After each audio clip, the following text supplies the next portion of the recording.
The easiest thing I've done was to get out from under the labels and to live the life that I live.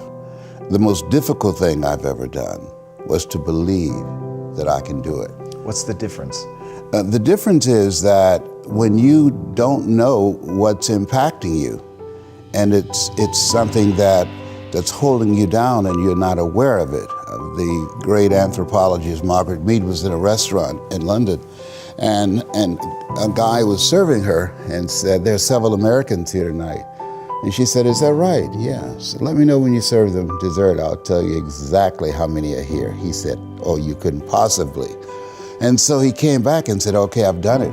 And she got up and she walked around and she came back and she said, "There are around 25 here." And he looked at the roster. "How did you know that?" Say, "In America, we eat differently from you when we eat a dessert. You eat it from the crust toward the tip. We eat it from the tip toward the crust. When you eat a slice of pie, how do you eat yours?" Definitely, yeah, from the tip back to the crust, for sure. Yeah, okay, and so there are things that when you, in my situation, when you live in a dominant culture that is designed to destroy your sense of self and your belief in yourself, and you have to learn ways in which you can begin to connect with this power that you have within yourself to handle where you are. The key is to be constantly in a perpetual process of discovering the truth of who you are and fighting constantly to look for ways in which you can escape the inner conversation. I speak to audiences around the world, and I train speakers as well, and I tell them that when you speak, that there's an objective that you want to achieve when you speak to an audience, because how people live their lives is a result of the story they believe about themselves. So you as a speaker, when you speak in this program, when people see you, what you do is distract, dispute, and inspire. You distract people from their current story with your guests and the questions that you ask. Through the process of the ongoing questioning and the way in which they respond and the things they have learned, you dismantle their current belief system and inspire them to create a new chapter with their lives. And so, but that's an ongoing process of constantly interrupting that conversation, what psychologists call your self-explanatory style, because life is going to beat up on you in so many ways, and many things, they come back, negative thoughts and how you feel about yourself, they don't die. They come back once you stop doing the maintenance work on your mind, listening to motivational messages, going to seminars and workshops, spending time quietly listening to the still small voice within. Who am I really? Is this really me? Am I giving my best? Am I just reflecting what's around me? Because all of these various things affect how we show up in life. And so having a strategy to continuously find ourselves reaching higher. Robert Schuller had a book, is not very popular, but I loved it. It's called Peak to Peak, U-P-E-A-K to P-E-E-K, because you're constantly reaching higher to find out and discover your better self. I was a junior at Booker T. Washington High School in Miami, Florida, and I went in his class looking for another friend, and he said, "Go to the board and work this problem out for me." I said, "Sir, I can't do that." He said, "Why not?" I said, "I'm not one of your students." He said, "Do it anyhow." And the other kids started laughing, saying, "He's Leslie, he's DT." And he said, "What's DT?" His brother is smart, but he's the dumb twin.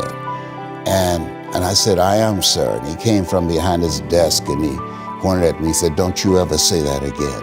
Someone's opinion of you does not have to become your reality."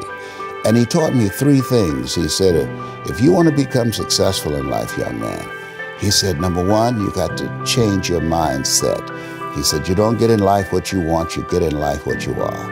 Number two, practice OQP, only quality people. You earn within $2,000 to $3,000 of your closest friends. I found that out. I left all my broke friends. I said, y'all got to go.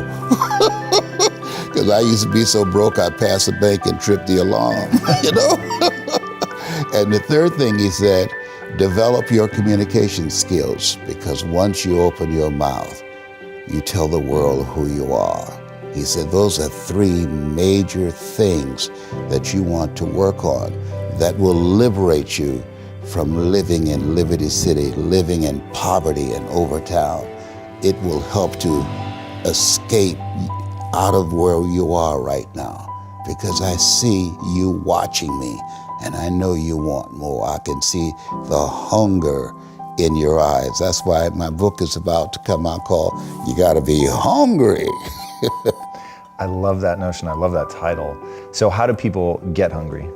You get hungry by finding something that's you. I believe that all of us are born unique, but most of us die copies. You got to find out what is it that turns you on, what resonates with you.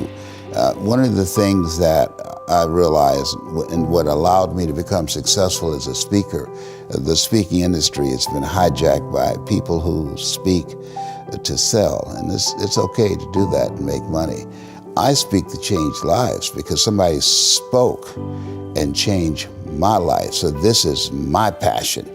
This is my drive. This is something that I feel in my heart. And so the key to that hunger-driven life is a heart-centered life. I didn't do what I'm doing for years because of my programming, because of the culture in which I was raised in. I would see other people with degrees and PhDs and MBAs and credentials I don't have, and I convinced myself I couldn't do it. But Mr. Washington, on that day, we became friends, and he taught me not only someone's opinion of you does not have to determine your reality. He said that you have to work on yourself and you have to have an unstoppable attitude, and no excuse is acceptable, and you got to make it a priority, a non-negotiable in your life, and hold a constant vision of what it is you want to achieve. See it accomplished and go all out. Find a way to win in spite of the setbacks, in spite of the disappointments, in spite of your failures. I tell people when I'm giving presentations, you will fail your way to success. I have a saying, as life knocks you down, try and land on your back, because if you can look up, you can get up. And so those experiences of going after goals that's beyond your comfort zone, and having relationships that will challenge you, and surrounding yourself with coaches and mentors who can take you to a place within yourself that you can't go by yourself, because you can't read the label when you're locked in the box. And so those experiences, they challenge you to go to that next level and continue to move forward in your life, doing new and exciting things that eye has not seen, ear has not heard, nor has entered the heart of mankind what God has in store for you when you live a heart-centered life, deciding that you're going to live a life that will outlive you. You're going to live a life that counts, a life that will build a legacy and change the planet. You know, Horace Mann said, we should be ashamed to die until we've made some major contribution to humankind. And so my goal is to make a major contribution to humankind. I am a father of 10, 5 boys and 5 girls. I'm suing the people who came up with the rhythm method. The rhythm method don't work. You know, I've got rhythm, but the rhythm method does not work, okay? And I have 15 grandchildren and 4 great-grandsons. And so every day when I get up, my mindset is, what is it that I can do to touch and impact somebody's life today? What is it? What does that look like? Like seeing you, I'm so excited. I started doing push-ups. I said, well, I'm going to go on. He's going to see that I got muscles too.